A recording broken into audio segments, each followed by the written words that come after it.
Up at 5:30, making headway in the battle against juvenile crime. State Republican lawmakers are vowing to take action as repeat criminals continue to be pinned to crime statewide. This all comes as the new legislative session starts coming up next week. Channel 3's Waterbury Bureau Chief Dennis Valera is joining us live tonight at the Capitol. Dennis, there seems to be some hope perhaps, or some help from both sides of the aisle.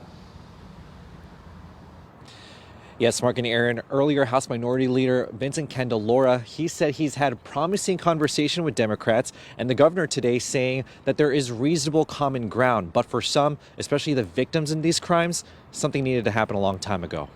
From a purse stolen to the death of a 53-year-old in New Britain, juvenile crime in Connecticut causing many to demand crime reform with repeat juvenile offenders.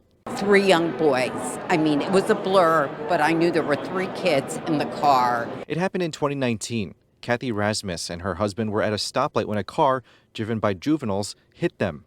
They went right into us. Their bumper went through my left leg.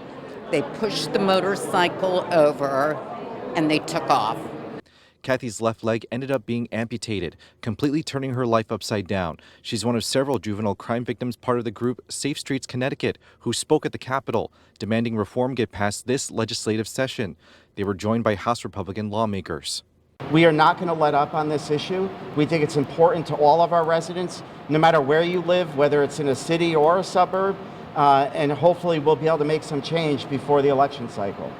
Some of the things Republican lawmakers are pushing for include tougher penalties, faster arraignments, even requiring 24/7 GPS monitoring for certain offenders. The governor says bipartisan action on this is coming this session. This is about being really strict with those repeat offenders, some of them gang related, what that means in terms of cops, what that means in terms of speeding up the arraignments, what that means of making sure they're not back out on the street. We're going to find a reasonable common ground. Democrats and Republicans get something done in this next session. Kathy intends to come to the Capitol a lot this session. It'll be 3 years since she lost her leg in October, and she's still adjusting to life without it. This journey's not over. It's not like I'm happily walking. I have a lot of issues still with my leg. I asked what would happen if no solution passes for juvenile crime reform. Candelora said this would then become a big election issue for the fall. Live here at the Capitol in Hartford, Dennis Valera, Channel 3 Eyewitness News.